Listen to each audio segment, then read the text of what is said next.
Today's episode is going to be a little different because today it's a theory, a game theory. It's actually not, it's The Pitch. I'm Joe Rep, welcome to The Pitch, the show that updates super regularly and everyone loves it. Today we're talking about The Legend of Zelda Breath of the Wild. More importantly, we're talking about the story of Legend of Zelda Breath of the Wild. The one part of the game that isn't that great. Like every character, except Zelda, needed much more character development. To the point where there were members of the main cast of the game that I honestly wasn't sure why they bothered giving introductory cutscenes, because they didn't give them anything other than introductory cutscenes. But we're talking about the character of Zelda, who did get character development and a story arc and stuff, and that's what we're talking about today. And we're going to be talking about it in detail, so spoiler alert if you haven't played the game or found all of the memories yet. Zelda's whole arc relies on the fact that she doesn't feel called to play the role that she's expected to play. That role being the role that Zelda plays in almost every big 3D Zelda game, particularly ones with the Triforce and Ganon in them. Especially Skyward Sword, even though that doesn't fit the criteria I literally just gave, I'll edit it so it makes sense. With an interesting sort of tweak. You see, throughout the game they refer to Zelda needing the power to help Link seal Ganon away, when this isn't actually something Zelda's demonstrated in previous games. In previous games, she always simply uses the Bow of Light to distract Ganon while Link seals Ganon away using the Master Sword. Why is she not able to do this? Like I said, it's not really answered, but that, dear viewer, is where this theory comes in. Before I get into the real theory though, let me give you some explanation on what I think is going on here. You see, the role that Zelda is expected to play is the one not only associated with her in previous games,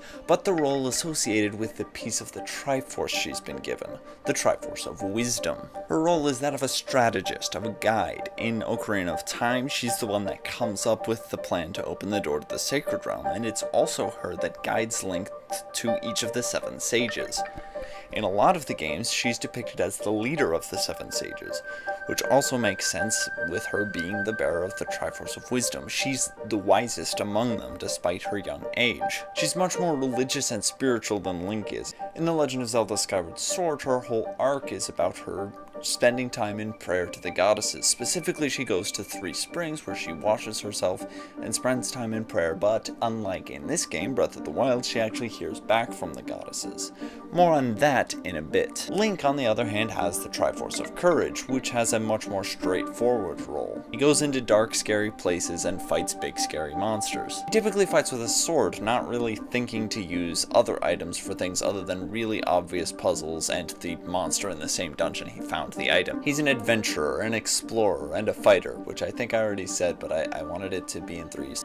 This is where my theory gets interesting. You see, I think that in Breath of the Wild, their Triforces are switched, and I will now demonstrating that using pieces of the recovered memories as my evidence. To be honest, I don't think it's all that shocking of a theory if you've actually played the game and recovered all the memories, but I've never seen anyone outright phrase it this way, and it's never directly said in-game.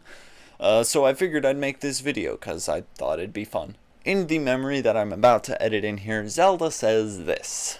I come seeking help regarding this power that has been handed down over time. Prayer will awaken my power to seal Ganon away. Or so I've been told all my life. And yet, Grandmother heard them, the voices from the spirit realm, and Mother said her own power would develop within me.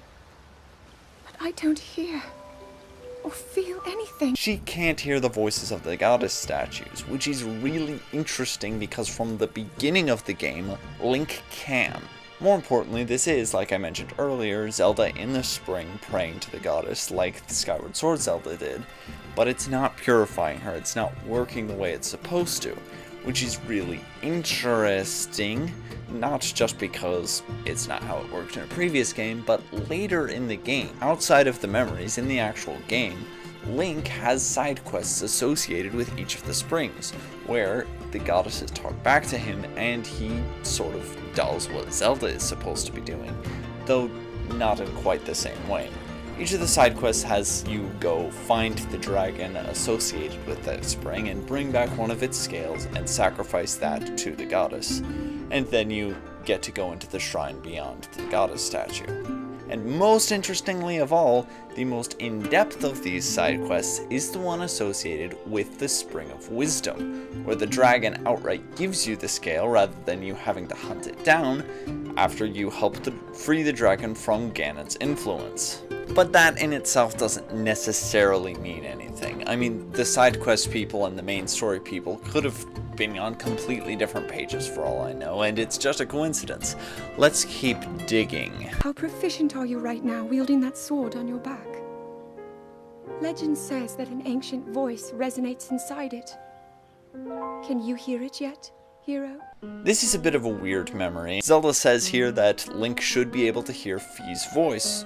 Fi, however you say that. He should be able to hear her voice from inside the Master Sword, which no version of Link other than the one in Skyward Sword has ever been able to do. However, it does happen to someone in this game, and it's not Link, it's Zelda herself.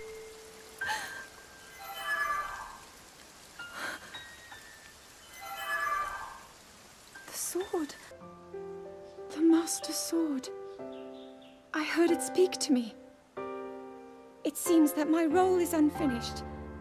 There is still something I must do. It's pretty weird that Zelda has a more intimate connection with the Master Sword than most of the Master Sword's users across all of the franchise.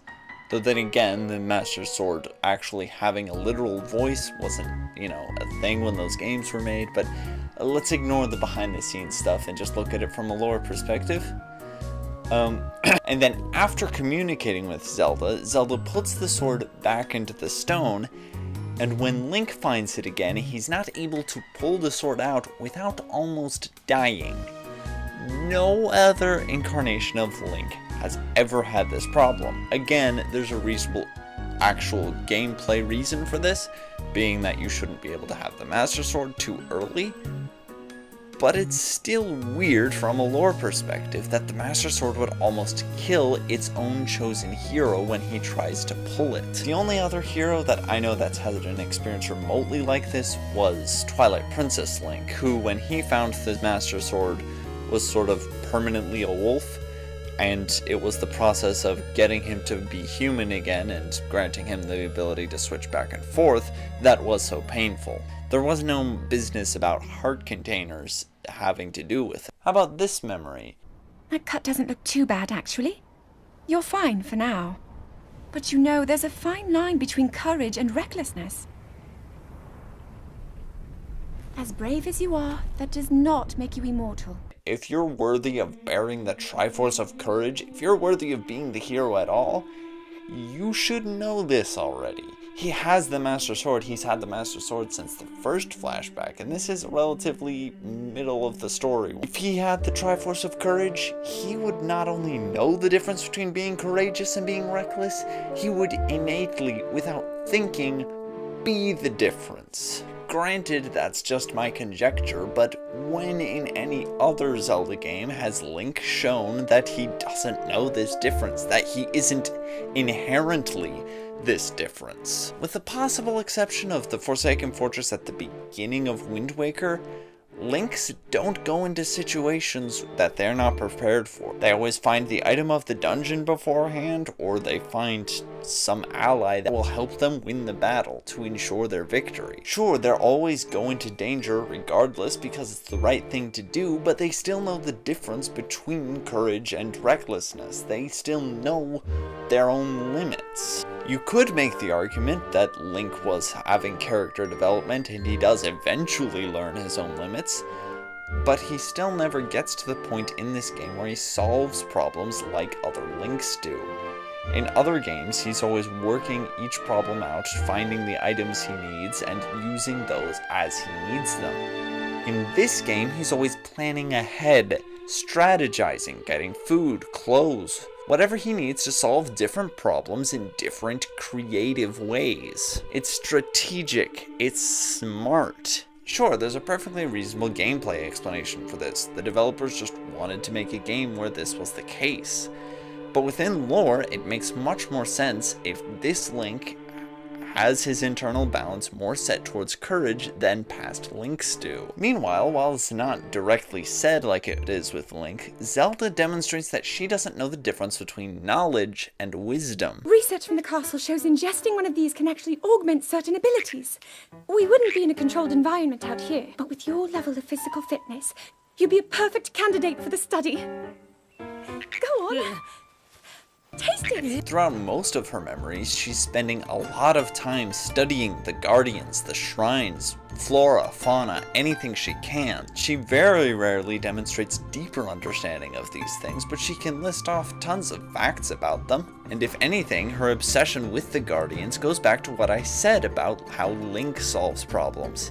He's the one that gets tools and tries to use that for his immediate problem. Zelda is usually more focused on solving smaller problems that build into solving bigger problems, not just in collecting different items and tools that can be used against something. And that's essentially what she's trying to do with the Guardians and the Divine Beasts. And ultimately, the king is kinda right that she shouldn't be focusing on this stuff, because it's not what she's supposed to be focusing on. Assuming, of course, that she's the bearer of the Triforce of Wisdom and she's supposed to be doing the strategizing at all. There's even a memory where she tries to get into one of the shrines despite being completely aware that those are for the hero to do. She says it's for research, but that doesn't really add up. Why does she need to know what's in there? A past Zelda wouldn't really care to know. They would just send the hero to go do it because she knows that that's his job. Let me ask an interesting question. What are shrines? It's pretty basic.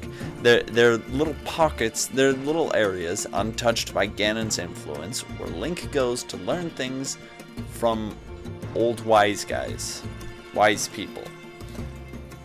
Wouldn't this make more sense if Link was the one seeking wisdom rather than the one seeking courage or power? Yes, the thing he gets from it is more health, more stamina, power, things that would help him in his quest. But like I said earlier, the bearer of the Triforce of Courage usually has a pretty simple job: to go into the areas most affected by Ganon's influence and clear that out of there. The shrines make much more sense if he doesn't have that role and he's trying to seek wisdom so that he can learn how to defeat Ganon once and for all. And finally we come to the strongest pieces of evidence, the ones associated with the end of the story. In one of the chronologically last flashbacks, we see Ganon return. Zelda is not part of the strategizing in what they're gonna do since they're not really prepared to face him yet. And then Urbosa says that they should get Zelda to safety since she's kind of their ace in the hole and she's the whole reason they're not actually ready. But Zelda insists that she be part of the battle despite not necessarily being useful, demonstrating again that she's innately courageous more than she is innately wise. In the final memory, she throws herself between Link and a Guardian laser, one of the most pure, selfless, courageous acts someone could ever do. And it is this that activates the power within her, the power to seal Ganon away. And it shuts down all of the Guardians. But here's the thing, it was activated through her doing something purely courageous, not wise, not smart. And it's this that makes it clear that the Triforce that appears on her hand in this scene is not the Triforce of Wisdom. It is the Triforce of Courage. It can't be the Triforce of Wisdom, because she tried prayer, she tried study, she tried everything associated with wisdom, and it didn't work. The only thing that worked was the most pure, selfless, courageous act she could do.